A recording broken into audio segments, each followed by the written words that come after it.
Stacy or Harold or Don, if you'd keep your eyeball out for Brian. I don't think he's with us yet. He has he has emailed me. Let me check the email.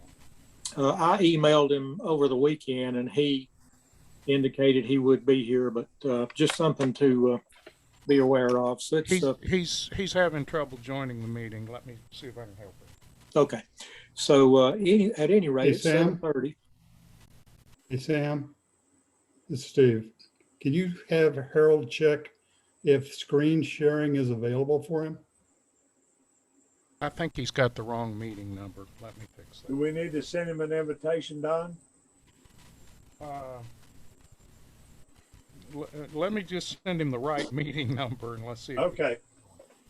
He's trying to sign into Oxcom. It says it's showing the host has, or it says it's showing him trying to sign in the Oxcom meeting. So We'll figure out his screen share when he starts if we need to. But Harold, if you'll check on that also. Oh yeah, I need to turn it on. Sorry. That'll be good. So welcome to the March meeting of the Forsyth County Amateur Radio Club.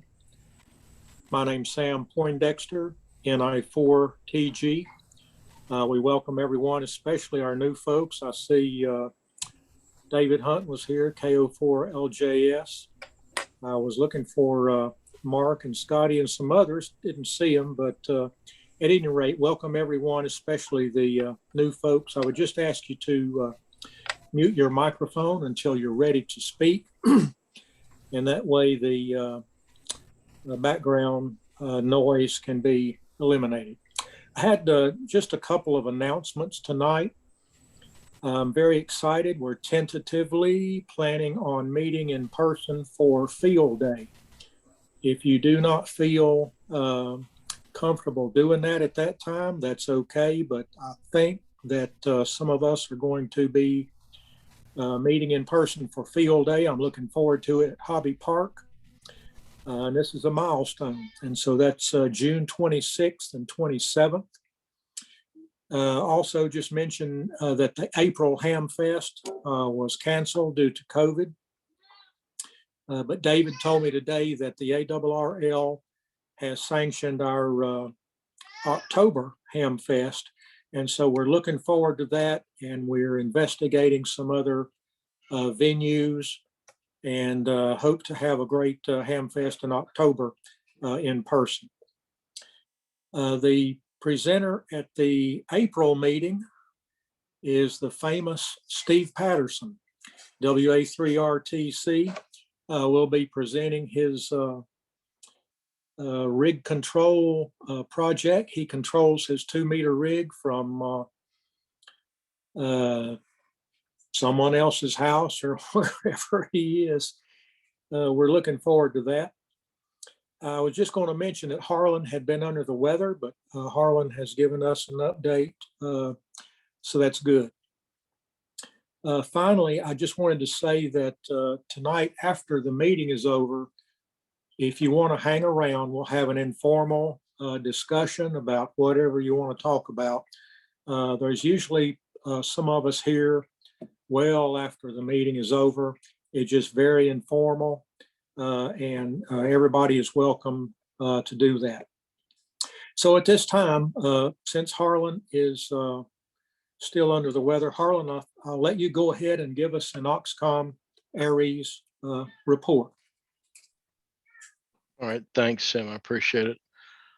What we've got going right now is we've been holding some message drills on the Thursday night nets.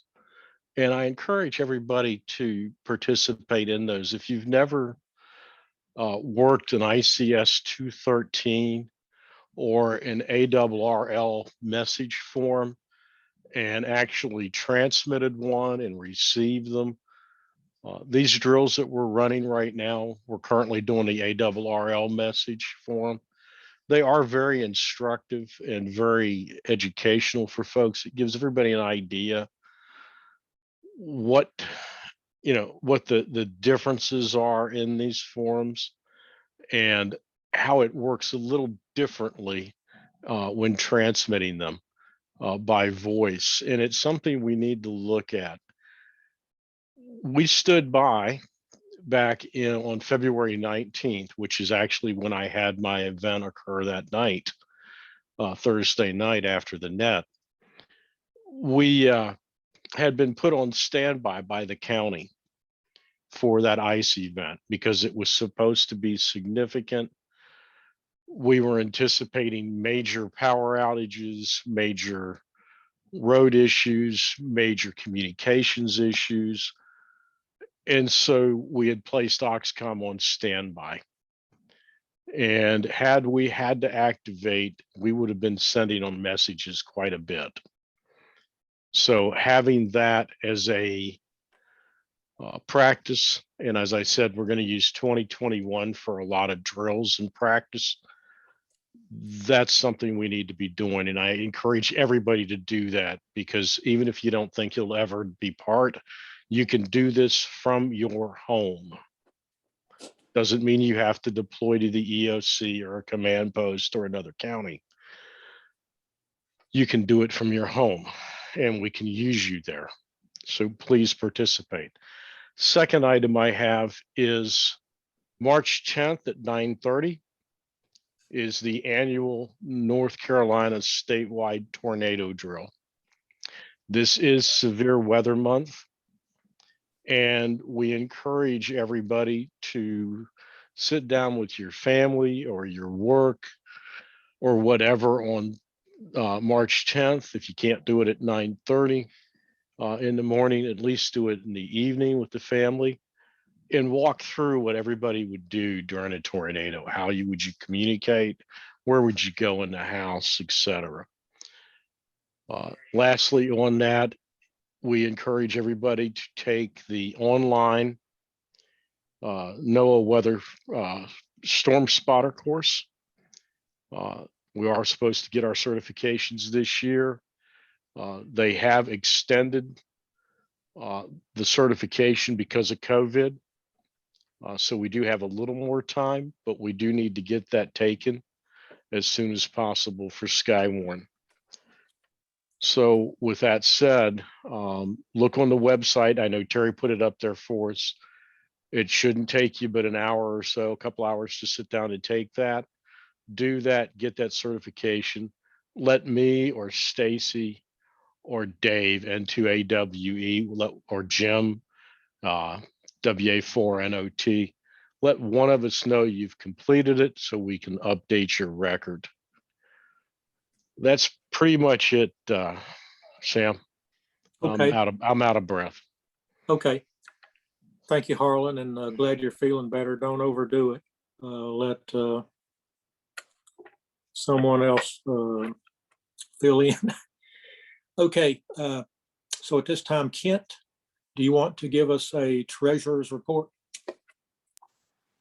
Can you hear me? I've been having some microphone problems. Yes. Okay.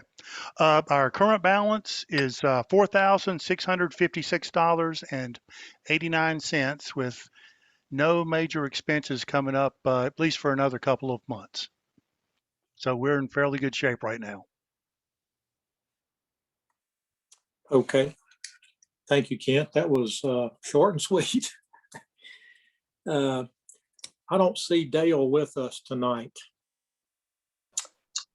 I'm here, Sam. Oh, I'm sorry. I didn't see you in the list. Dale, if you'll give us a repeater and testing report.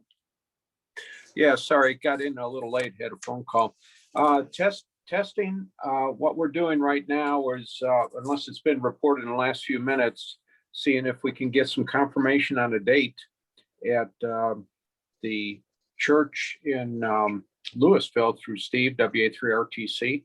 David, KC4X, and him have been working on some dates, perhaps mid to late May. So hopefully we'll be able to have that set up.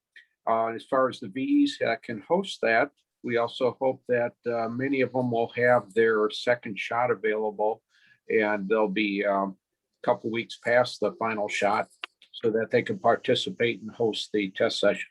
I'm not announcing it now until we have that confirmed. Excuse me, otherwise we'd have to pull it back. So hopefully in the coming weeks, we'll have some more information on that. So before I move to repeaters, any questions on the testing? Okay, Dale, yes, sir. I do have scheduled the 8th of May, but The 8th of May. it can be changed if needed. That's just what David and I come up with. Okay, and that's on a Saturday, Steve? It's on a Saturday. We have the outside unit from 1 to 3:30. If there was need be, weather-wise, we could move it inside to not the room that we have the Hamfest in, but they have another large facility where you could get the spacing, and the restrooms are in there also. So in terms of the outdoor space, are the restrooms available for that? That was a question, or have them use the McDonald's before they come? Well, every time I stop at McDonald's, I get a coffee, so that kind of defeats the purpose, but we will have access to the building where the restrooms will be. They're not outside, but they could use them in the building. Okay. All right. Well, Steve and David, thank you very much for getting that arranged. And what we'll do next step, we'll poll the volunteer examiners again and see who might be available for the 8th. And when we get that done, then we'll make an announcement to the public that we'll have tests during that session. Okay. Thank you, Steve. Get a drink of water. Any other questions on the testing? Okay, I'll move on to the repeaters. Quite a bit to report, but we'll keep it short, mainly on the 145.47 machine. As you probably know, we had not one, but 2 ice storms in the past few weeks. And the repeater appeared to go down. It tried various methods to bring it up, the 47 machine remotely, and all of them failed. So we suspected it was a power outage. We got up there, that's exactly what it was. And without going through all the details, Duke Power was up there. They were David was kind enough to flag them down. They went ahead and replaced the fuses on the pole across the street because the branches were so iced over, they basically shorted out the lines and caused a problem. So the repeater was up, I guess, a few days. Got another ice storm, and it looks like it went down. So just part of it went down. So it looked like we had power. We could not recycle that, but what we did going up there, we designed 4 different interfaces, power interfaces, 2 of which are installed so that if it happens again, we can remotely through one of them, or actually 2 of them, and soon to be 4 of them, recycle the power remotely. While we were up there, and this always happens on the way out, just getting ready to shut down everything, we happened to double check the cables and found a loose cable on the duplexer. So David and I repaired that, and it seemed to eliminate a lot of the interference we're getting, although there still is some interference up there. There's a new data repeater up there with 2 different channels. That's 500 watts each channel. So we're working on some ways to possibly go ahead, get a cavity, tune it, and try to notch out that interference. But for now, hopefully the signal is better. There's reports of the sensitivity being better, and the interference is just occasional, just intermittently. So we've extended some of the time window on the carrier sample before the repeater comes up, and that seemed to help it a bit. So we're going to continue to work on that and try to improve it more. But if you have comments or suggestions, please drop us an email so we know what to work on. And also David and Mike, W4MAV and KC4X, were able to look at the generator, figure out possibly what was wrong, which was a battery.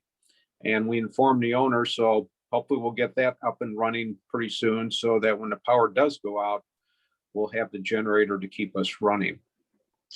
Any questions on the repeater? Okay, back to you, Sam. Thank you. Okay, thank you, Dale. And thanks, guys, for getting up there and working on the repeater during an ice event.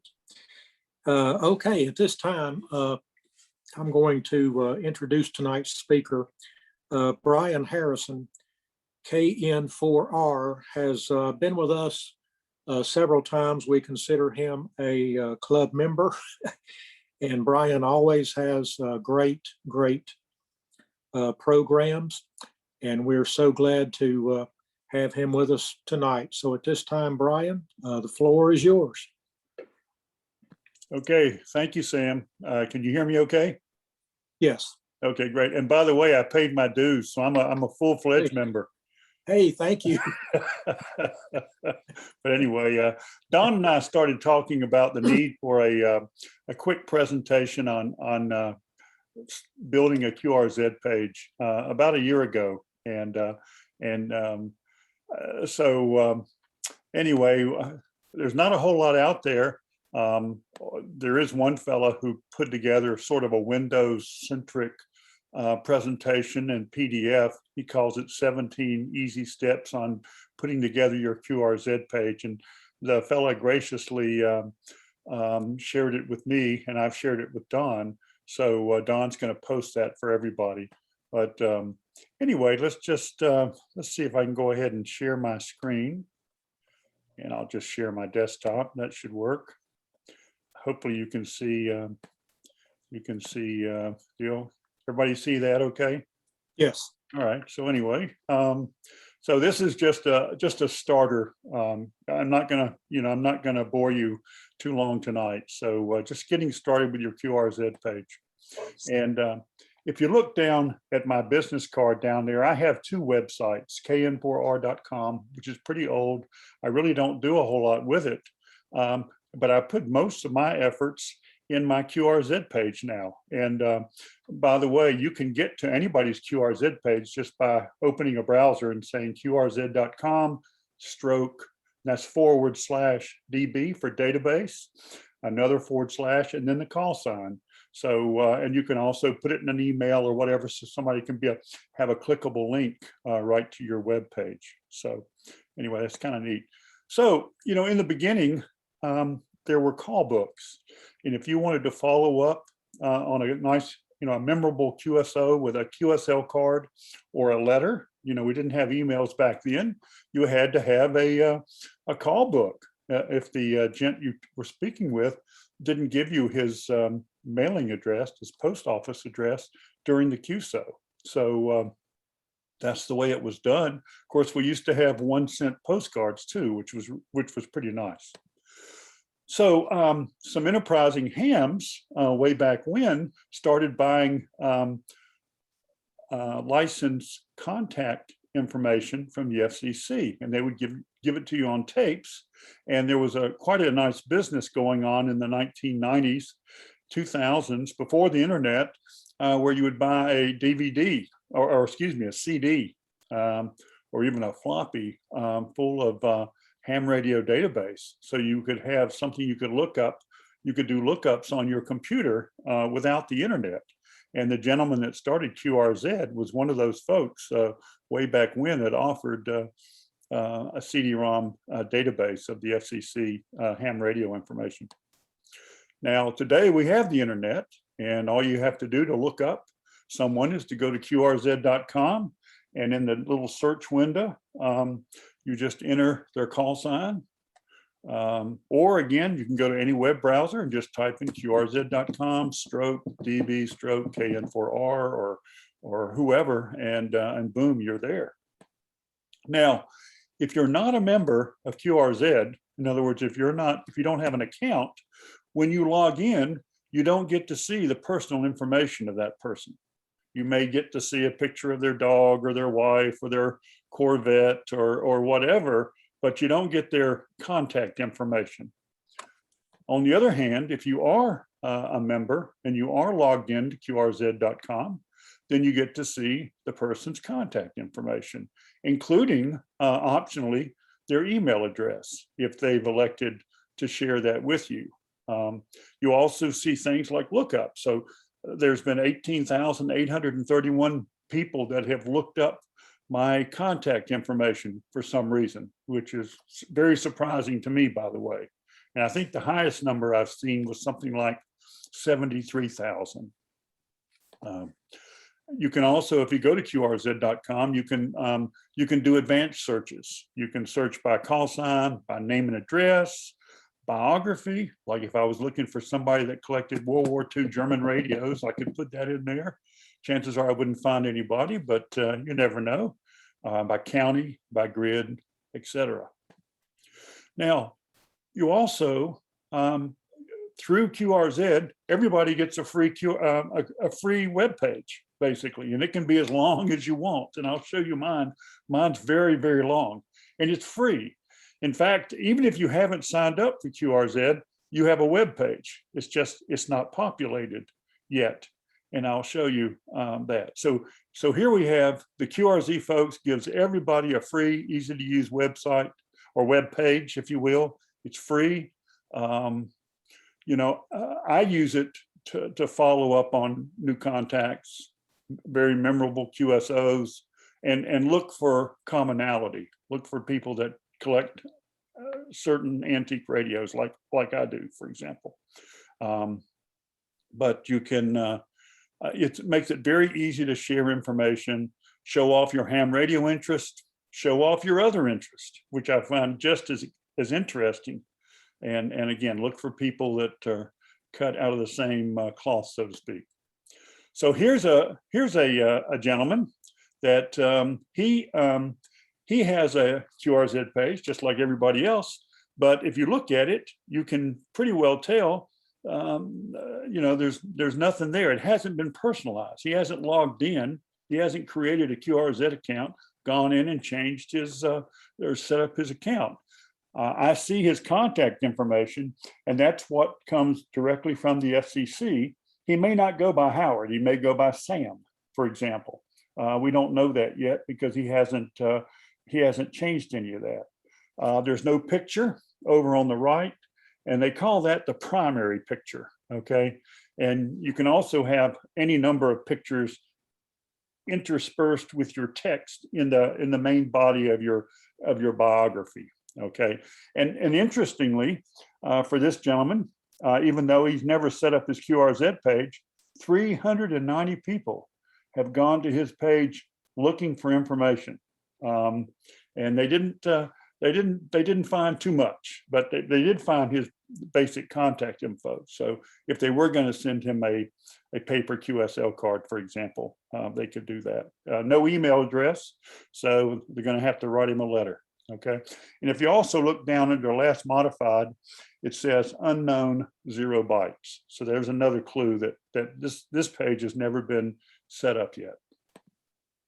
Here's a page that has been set up a little bit. It has a primary picture over on the right, which is great. That's a great start. And I'll tell you, pictures are the trickiest thing with a QRZ. It's kind of weird the way they do it. They have a special help tutorial that helps with the pictures, and we're going to do some pictures. So, but you have to import the pictures up to QRZ, up to your own little database of pictures, and then once you've done that, then you can find them very easily through their interface and add them wherever you want, either as a primary picture or down in the body of the text. So that's to me the biggest challenge. There's also, you notice in the middle of the screen, there's this thing that says QRZ Premium Subscriber. Well, he's paying extra money for extra services, and I'll just touch on those lightly, but I'm not going to. I don't subscribe to any of those personally, so I'm not the best person to talk about those. But we can always twist somebody's arm to get into that a little later. So that's a pretty good example. Now, where else might we find some examples? Well, I looked through since I'm a member of the club, and I looked through everybody's call signs. And, I started with the officers, and I said, hey, there's some great QRZ page examples here. So let's start with Sam, okay? And I thought Sam has a terrific bio page here. He's got good information. He shares his email address, so he's willing to collaborate a little bit. I see that he's an XML data subscriber for QRZ, which means he can tie in this database information that QRZ has into his logging program or other programs, so that he'll see that kind of information pop up directly. And he's got beautiful color down here. It's got some nice green background. If you look down in the second paragraph there, he says club affiliation, http://w4nc.com. That's a link. So he's made a link that jumps to an external website. And I'm just showing you Sam's first page. Okay, he's got multiple pages. In fact, I don't know what the limit is on the number of pages, but if you look at mine, I probably have 25 or 30 pages, but nobody's complained yet. And it's all for free. Now I went and looked at Harlan's page, and good history, personal history there. Nice primary picture over on the top right corner of his shack. But what I liked the best was some of the other information. And here I see a beautiful World War II Willis Jeep. I assume that's Navy colors. Yep, U.S. Navy. And that's the kind of information I really like to see. Just to let you know, I have a friend of mine, Steve, N4LQ, and we get on 160 meters every night. And 160 is a very friendly band. And a lot of people drop by and say, hey, I haven't been on 160 before and just testing a new antenna or whatever. So Steve will immediately go to their QRZ page, see what information's there. If they do have a QRZ page, he'll take the information, the address information, and put it in Google Maps, and he'll zoom in, and then he'll start talking to the fellow. Says, "Oh, I see your antenna from the big oak tree going across the garage, or from the tower." That really freaks people out, by the way. but it's a really good conversation piece. So, all right, and then Mason, one of your youngest members there. What a terrific web page, and quite advanced, and just beautifully done. I think his is about 8 or 10 pages long. I'm just showing you the first page, but he's got a nice online log as part of his page, and lots of great personal information there as well.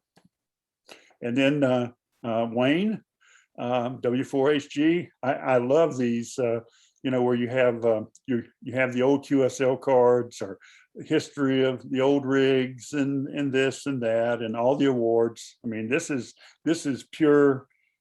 goodness when it comes to this is great reading, and it's amazing what you learn about somebody that you may never pick up during the course of a QSO. And of course, Stacy, she also did a beautiful, beautiful job here. I like her QSL card there as her primary picture in the top right-hand corner, and a beautiful use of color. So these are some, you can tell she spent a bit of time with on her QSRZ page. She's a premium subscriber, so she pays a little extra a month for some extra services. And look, 9,236 people have looked at her webpage. It's pretty good. So and here's another example, Mark K4MB. You can tell he's sort of an engineer type person, because he did a beautiful job of the formatting and everything, as opposed to my web page where I just kind of slop it in and go with it. But it's down and dirty. So now, I tried to look at everybody's page, and after 100 lookups, QRZ said, "Hey, too many lookups. You're going to have to wait for the next 24-hour period." So this is what you get for free with QRZ, is you can look up 100 people, 100 call signs, for example, in a 24-hour period. And if you try to look up 101, you get this message. And this is one of the reasons why you would want to consider being a QRZ subscriber for the information here, the lookup information. If you are a contester, for example, or something like that, and you had need where you might work over 100 persons a day and you wanted that information to flow directly into your local program. So here's some of the premium services. I'm not going to spend a whole lot of time with them, but maybe we can come back to that, once everybody gets their basic page going. So, and so you just look for these little subscriber badges, okay? And if you're a QRZ subscriber, then you get unlimited daily lookups, which would solve my immediate problems, okay? Here's another one where you can tie the data of QRZ into your local computer or the web page. Here's a premium subscriber package, and this will let you get rid of some of the banner advertising and also give you the XML data. So, and then we're just going up the food chain here. Platinum subscribers got all sorts of things happening down here. You have to decide if it's worth $79.95 a year. And if you happen to win the lottery and you have, an extra $1,000 laying around, and you just want to pay for a lifetime platinum subscription to QRZ, you can certainly do that as well. So, and then if you don't feel like you're artistic enough to just put together a custom QRZ page, you can. They have a gentleman. He's a Russian. It looks like Vlad UA6 JD. So my guess he's very adept at customizing QRZ page. If you want to go for that, and for $49.95, that's probably not a bad expenditure at all to help somebody put together a nice page if you didn't want to do that. QRZ's got a whole lot of other stuff, practice exams, study guides. It'll help you with online license renewals, et cetera, et cetera. So if you haven't been to QRZ.com, just go over there sometime and take a look. Now, so everybody has a free QRZ bio or biography page and a web page. So it's just a matter of setting up an account on QRZ, and it's also free. And once so that's step one. Step two says, okay, what am I going to put on my QRZ page? Well, you want to start putting together a little bit of text. I was a novice in this year, and maybe you've got a few pictures that you want to bring in from your phone or from your photos on your computer or whatever. So you want to kind of get your ducks in a row, as well as creating the free account. Okay, and the free account, all it is typically it's your hand call for your username plus a password. So, and once you do that, when you go to QRZ, over on the far right, you'll see your call. And underneath your call, you'll see account, you'll see your QRZ page, which will take you right to your page and also allow you to edit your page. Okay, so, if you go in, you can see it says update the basic call sign data, and that's the information that comes from the FCC, plus things like email address and all that. Add or edit your biography, that's the text, okay, and changing the font size and that kind of thing. Add or edit your pictures, that's this is where you're going to import your pictures up to QRZ, and then from this other area, when you're working on your biography, you can say, okay, I need a picture. So you click picture, and you go, and you search throughout your pictures, and then you just pop it right in there. So, and all this other stuff, map, grid, square, expert options, logs, that's all stuff I haven't done yet. So, but there's a lot of people in the club that have. So all you have to do is go to their QRZ page and look for somebody that's using a feature or showing you a feature that you're not showing, and say, hey, how did I do that? And it can be done. Here's the information, my basic information. The green is the information that came from the FCC. You can also change up at the top. You can put in a nickname, for example. Usually I'm listed as James Harrison, but I go by Brian. I think I cheated and they always ask for first, last, but I gave them Brian instead of James. But normally I would have had to say Brian. And I can put as an alias some of my older calls, and I can put in an email address, and whether or not I do I do paper QSOs? Do I do EQSOs? Do I do logbook of the world? Those types of things. So, and let's see, if you look at this, it will tell you whether or not you're signed up for any paid services. And I'm not paid up. I'm not doing any of those right now. So, what I'm going to do is to show you my existing QRZ page, and then I'm going to delete it. The great thing about QRZ is that it keeps track of all the versions. There's a save button, so you make a change and you save, and you make a change and you save. It keeps track of like the last 20 or 50 changes that you make. And so if you mess up, it's easy to go back. So it really takes the worry out of it. I can even delete my entire QRZ page and not lose too much sleep over it. So I'm going to make a new QRZ page. I'm going to add a primary picture. I'm going to add a little bit of text. I'm going to add some regular pictures, and maybe I'll add a web link. Then I'll restore my regular web page. So, and then and here's an email. Every time you make a change on your QRZ page and you hit the save button, you'll hear your email going off, and it sends this and says, "Hey, someone made a change," and that lets you know that you say, "Oh yeah, that was me." So I just throw that email away. If someone somehow got your password and hacked your account and all that, then you'd get an email. It's just like any other web service these days. Now, there aren't a lot of QRZ presentations out there. I did find one from a fellow named John King, W9KXQ. He was nice enough to share his PowerPoint and a PDF of his PowerPoint. He calls it 17 easy steps to making a QRZ page. It's really for a Windows user, and I'm a Mac user.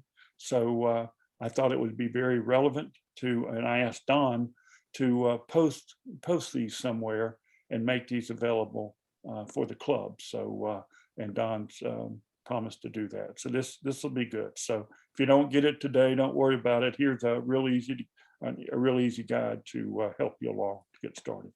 So anyway, I'm going to say thank you, and I'm going to unshare this fruit sapling. Hold on a second. Oh, this is a tricky part. Hold on just a second. Stop this share. Just 1 second. Let me go back and share my screen again. Share my desktop. Okay. So, so what I've got is I've got a few pictures here, and I've kind of cheated. I'm not going to delete all the pictures I have up on my QRZ database, but I'm going to add these, and I'm going to ahead and I put an A in front of all these, and because it does search alphabetically. If you happen to know the name of the pictures, then alphabetically you can find them very easily. But I've probably got 100 pictures up there, so just for the sake of time, I just went ahead and put an A in front of them, and that should put us make it so we can find those pretty easily. And I also had some text. Let's see. Hold on a second. I had some text here. Just a second. Okay. So let me just drag this out. You could do this in Notepad. You can actually do it in Word if you want to. On the Mac, you would use a program called Text Edit. Typically, you're going to change the font size and all that anyway. So what I'm going to do is open a web browser. I'm going to go to qrz.com.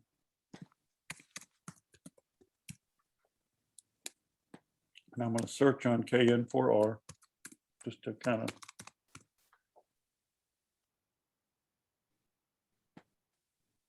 I want to close some of these video windows. I can't see. I've only got one monitor here, so I'm kind of. So my primary picture is me at age 7. I'm sitting in front of a heat vent at my house in the winter with a crystal set connected to the grate, thinking that was going to be a good antenna, actually a good ground to my set. And there's a picture of the actual radio, which I don't have anymore. Then an early electronics project. And, you know, I came up in the CB area, so CB is not a bad word to me. And then I upgraded. There's a couple of dogs. You got to have your dogs in here. I don't have a Corvette, so I can't show you a picture of a Corvette. There's a history of Sherrills Ford, North Carolina. There's my current rig. There's a boat anchor rig. My antennas, information on my antennas, bunch of links in there. And then these are some presentations that I like to do. Here's a project I've been working on. It's actually a radio captured in Vietnam, a Chinese radio used by the NVA that the receiver's working, but the transmitter's not. Other stuff, you know, it just goes on and on and on. Pictures and text and because I like uncommon radios, and I found a lot of people that have radios like this. So anyway, so that's all well and good. So let me go over here. Now let me throw my whole web page away, since I don't have a big enough screen here. Just a second. So I'm going to go under here. I'm logged in right now. I'm going to go to edit. I'm going to edit my web page. Come on.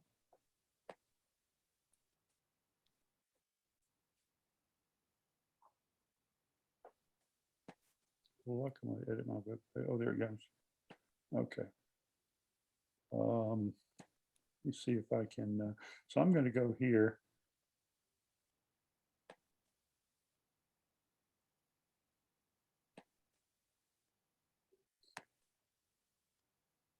I need to go to the bottom here. Sorry, I don't have enough screen. I got too many. I'm gonna close some of these video windows here. Hold on. See if that'll help. Here, let me change a view. Trying to find where it says okay. So I'm gonna get a previous version. You can see 539 previous versions are online. Okay, so I changed this quite a bit. Let me go to a previous version. I'm going to go to the one that says 0 here, down here, and let me view it first. Actually, that's got a little bit. Okay, so that's not much there. So let me. That works. So I'm going to close this. I'm going to blow away my. I'm going to set.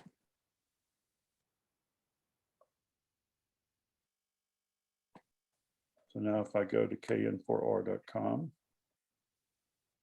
see if it worked. Okay. So right now I've got no text, and I do have a primary picture, but that's an old picture. I want to change that. And I do have my contact information, and we'll just leave that over there. So I'm going to edit. The first thing I'm going to do is get rid of the existing picture that I have. Where I'll change. So see, here's where I've imported pictures up to QRZ, and this is the trickiest part. You have to do this first, but once you have them, then you can do that. And so see down here where it says primary image, I'm going to remove this as a primary. And I'm actually going to say done. Let me go back to the, I'm going to say done. And now let's go back to over here to the right. I'm going to go to KN4R. I'm going to go to the KN4R page just to see what it looks like now. Okay, so I've really got a basic page now. So I need a primary page, then I need some text, Then I need some pictures. So let's go back. Let's go to edit. And let's import a few pictures first. So I'm going to go here to the pictures. And I'm going to go down to import. Sorry.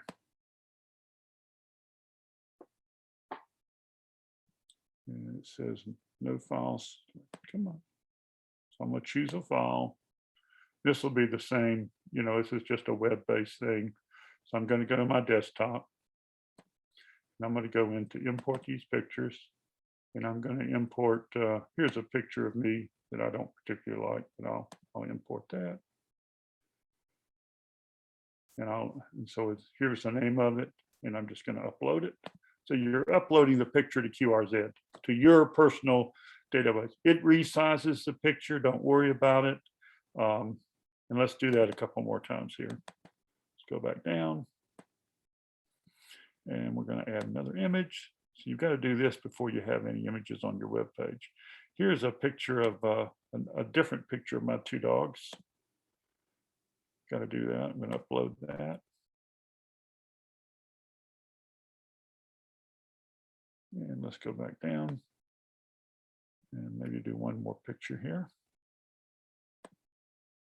And they're coming in alphabetical order. Here's a radio I just picked. I just got back from Florida, Miami. I did some horse trading with a fellow who found a bunch of 1930s Pan Am radios in an old warehouse, and I had some radios he wanted, and he had some radios I wanted. So among other things, I brought back a few of those, and they're pretty scarce. So, all right. So so now let's go back, and we want to set one of these pictures as our primary picture. So let's just say we're going to choose, let's see, primary image. Hold on a second. Got to figure this out here. Hold on. I'm going to say done. Hold on a second. And I got to go back, and let's go back down. Sorry. Okay. So let's go back to here. We're talking about pictures. So we're going to set our primary picture. And it can be any one of the ones that you have imported.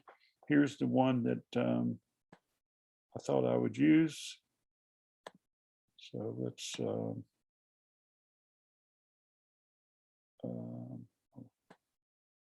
I'm gonna, hold on a second. How do I select that? Add an image. Okay. Oh no, hold on.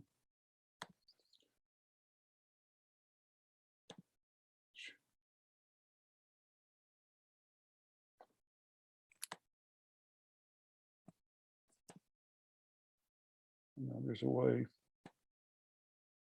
I'm not seeing the whole screen or something.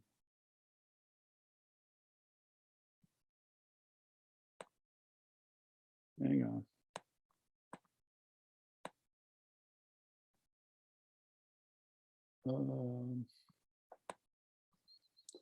I told you it was tricky, even though it's easy. Let's try it again here.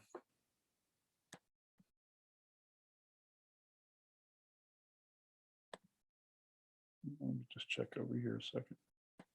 Oh, let's go back.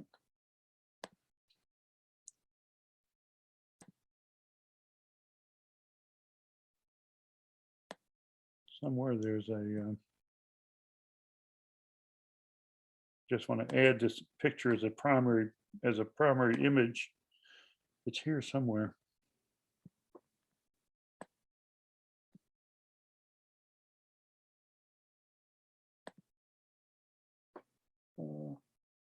Okay, I have to go all the way to the bottom, I think.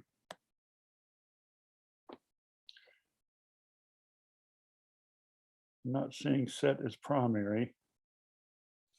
No.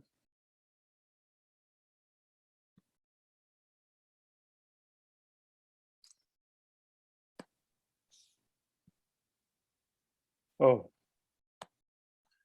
the image outlined in red. Hold on. Let's just outline. Let's see if I can.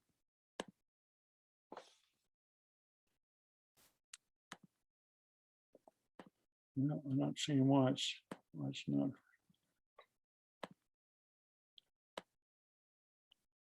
One of the pictures has to be outlined in red and you can change it. I don't see it right at the moment. Okay, tell you what, let's come back for just a second. Let's go back down to text.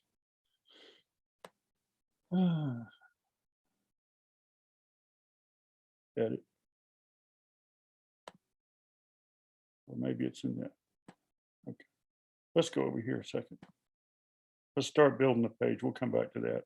I think it might be in the other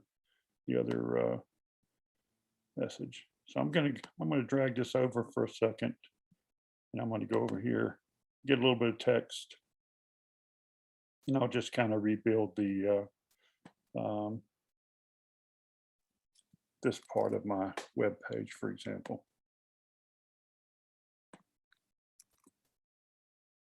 And of course, I can select this, and I can change the text, the font type, and I can change the size. So you just have to select everything. You want it very readable, especially for older eyes, because that's what hams are here. So I've got here where I need a picture. So I'm just going to have to go get it. So I go up here, and here's it says image.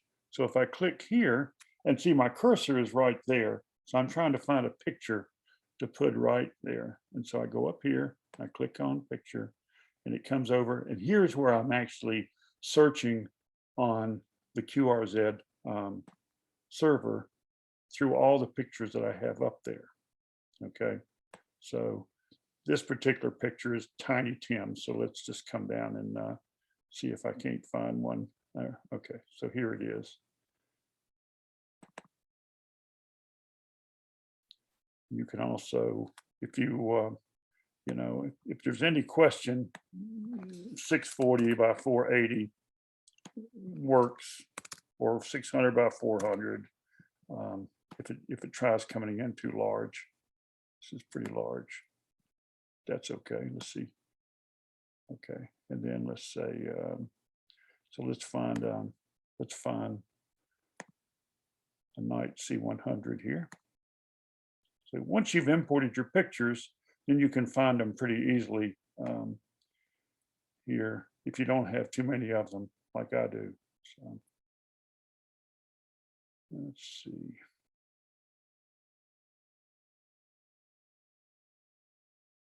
Okay. And let's just try, yeah,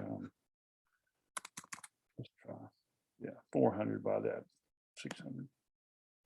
Okay. And let's see, blah, blah, blah, blah, blah.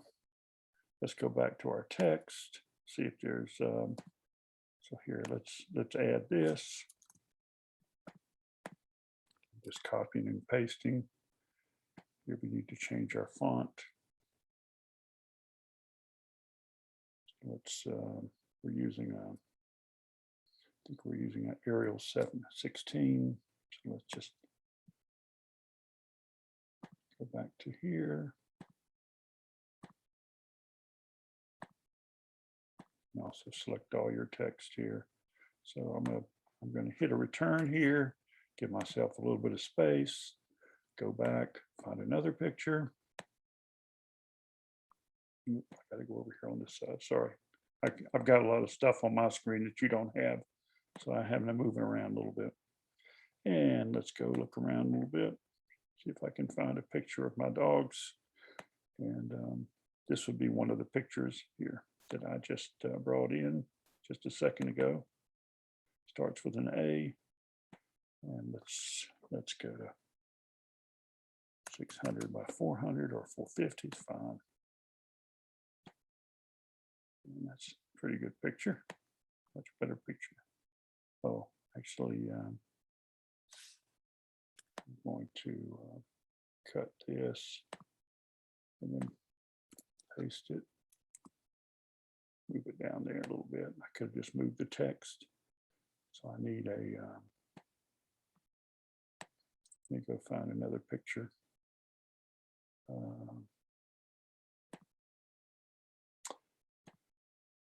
of a modern rig here. Got a lot of pictures of old radios.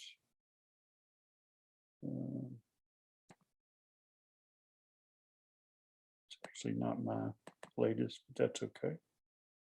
We'll just use it as it is. Okay.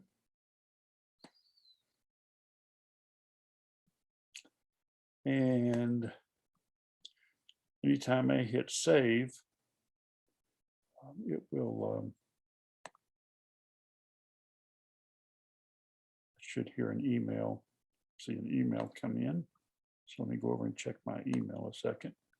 See if we didn't get an email telling us that we made a change. Second.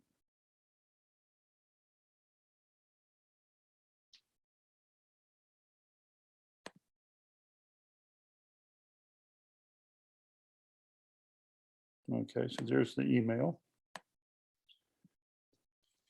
So again, it's because I'm changing my website. So every time I hit the save button, I'm going to see this.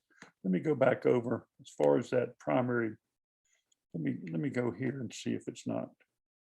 I'm thinking maybe that primary picture is down here instead of in the other place. Brian, can you hear me? Yo, I can. I just was playing with mine, trying to find it. It seems if you highlight a picture, it'll Okay. put the red border around it and Oh, then great. ask you if you want to make All it right. your primary. All right, so let me go back to edit and go back to my pictures. So let's say, let me pick a good picture here. I don't really like, here. Okay, so I clicked on my old picture here and you can see it came up and now it has a button set as primary. So there's the, and here's an example, you know, nomenclature, what you might say. Okay, so now let's go back and look at our page. Go back to edit. Well, we can just go to QRZ page for a second. And now we have a page. We have some text and we have some pictures interspersed. And let's just say I wanted to add so let me go back to edit.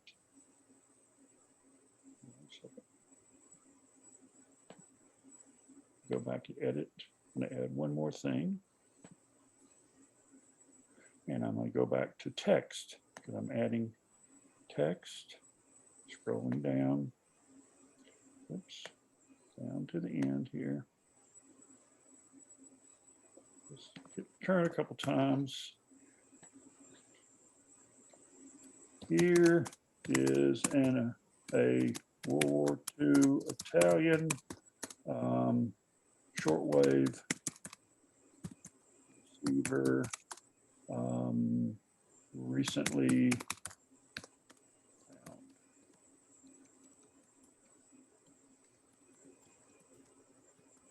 and I've got to go, I imported that picture, so now I've got to go up.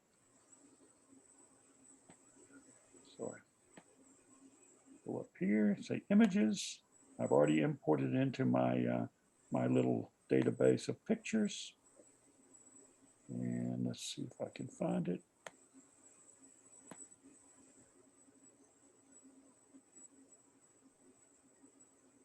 Takes a second to settle down here.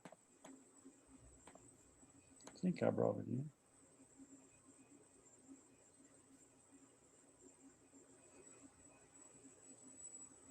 Doesn't look like I did. So let's do that. Let's go back and go back to here and go back to pictures. Let's import this picture that we need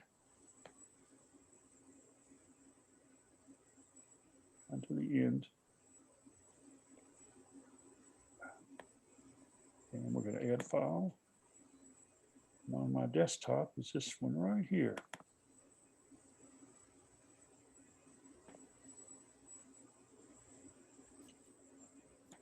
So now go back to edit the page. And I'm going to work on the biography. So I can add a picture into the biography, come all the way to the bottom. And let's see, where was that text I had? I put it in the wrong place.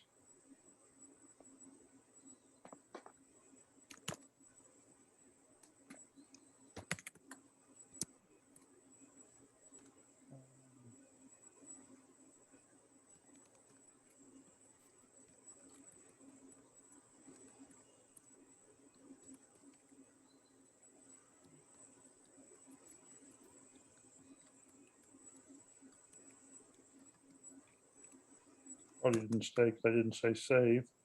Now we want to go back up here to the top and go to pictures and browse our little server, so to speak. And let's see if I can find that.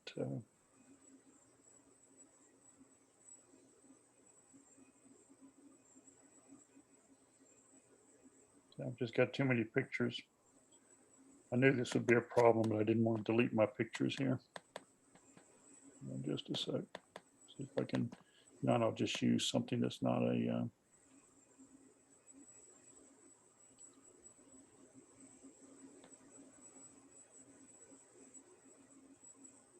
I'll tell you, instead of that, I'm going to.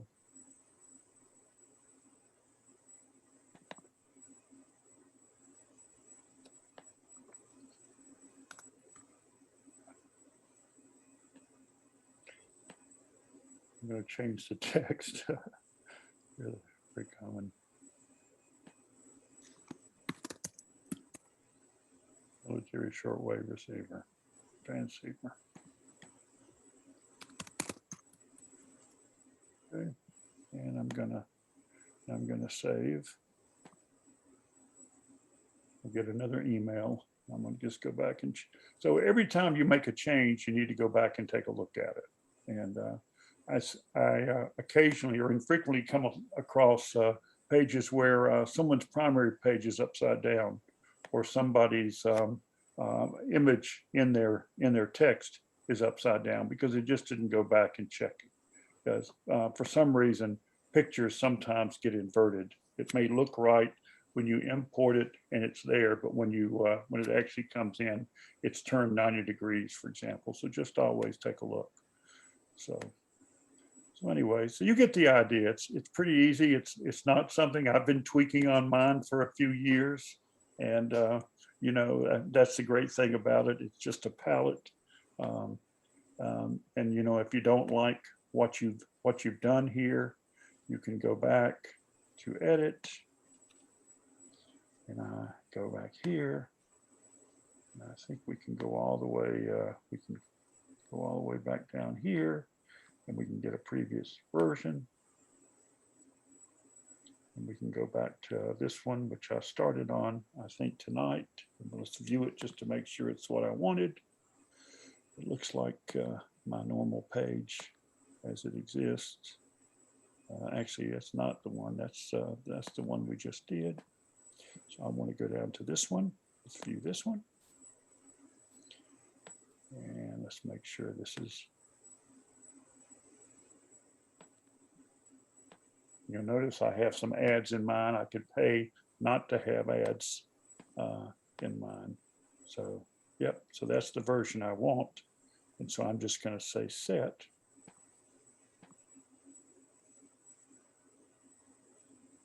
Make sure. Okay, so now it's set. And so if I go back and refresh my page,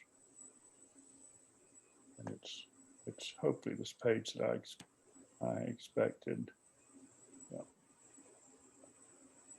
So anyway, I'm sorry, I didn't mean to make it more difficult looking than it was, but you know, it takes a little bit of, it's not hard, but you know, you do have to be able to type and move your cursor and here, think, hey, wherever the cursor is where my picture is going to go, and those types of things. As far as a link, for example, let's say I wanted to add, let me show you how to do that real quick. Go to edit, and we're going to edit the biography. We'll just add it up here at the top. All right, let's do it down here. Let's just say right here. Actually, this is, yeah. Let me change that to here. Say here is a link to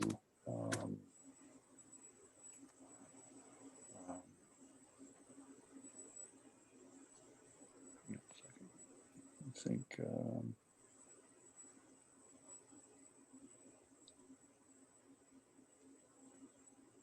let's just see here.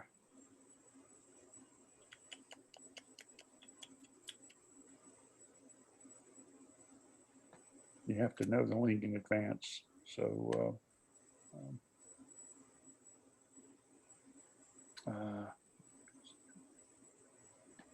oh, let's just, this is kind of interesting. Let's just say,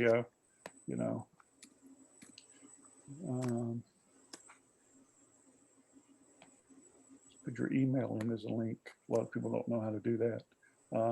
If you did the same thing, please email me. And let's just say we're going to say email me. And then we're going to add a link. And it looks like a chain up here. We'll find it here in a second. Oh, it's underneath here. It's right here. It looks like a link. And well, actually, I have to say what the link is first. So I have to do this. So I want the link to say email me. That'll be the link. You click here, and other.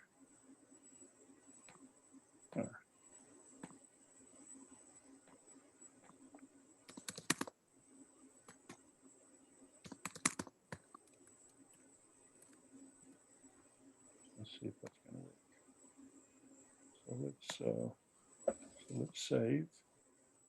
Here's the save button. Let me go back to my page. Test that link. Scroll down a little bit. Click here. So what should happen? Oops. Okay, let's go back here.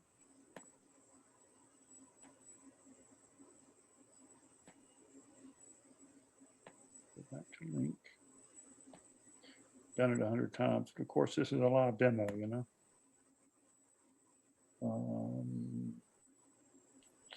What am I doing? Edit.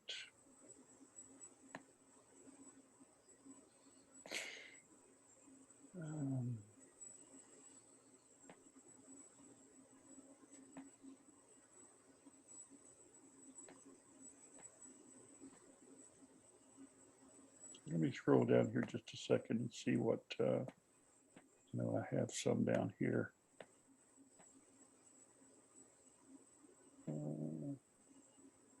That's the best thing you can do is just copy and paste some things. Well, here we go. Let's see what this edit link.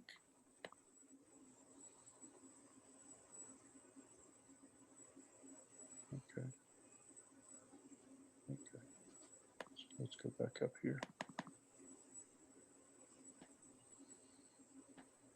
Up to where we were before.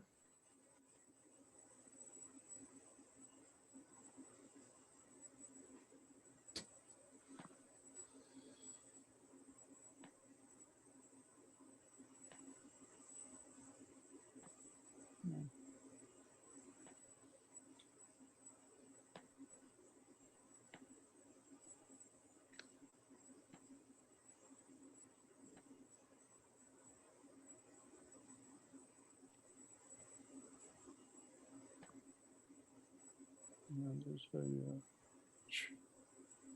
you just stop doing now.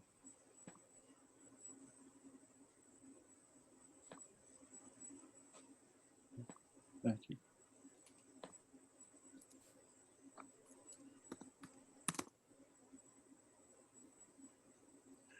And so you can actually say from QRZ page, for example. So if someone emails you, their email will already be, say, from KN4R webpage, for example, hello. Just say, we'll say, okay, we'll save. We'll go back over here, KN4R page, scroll down, click on this. What it should do is open my email and see it's an email to Brian Harrison. It says from KN4R page, and the text says hello. So anyway, I hope I haven't scared anybody off from doing a QRZ page, but you have one. Might as well dress it up a little bit and make it look like your own, and don't be afraid to share personal information. I wouldn't put your social security number up there, but pictures of your favorite, your family or your wife or your dog or your cars or whatever. And it's just a great tool. And I'll tell you, every time I get on the radio, someone's saying to someone else, hey, you've got a great QRZ page, or I went to your QRZ page or whatever. So it's pretty much a standard now in terms of adding to the conversation when you're communicating with somebody. So anyway, that's it. Any questions?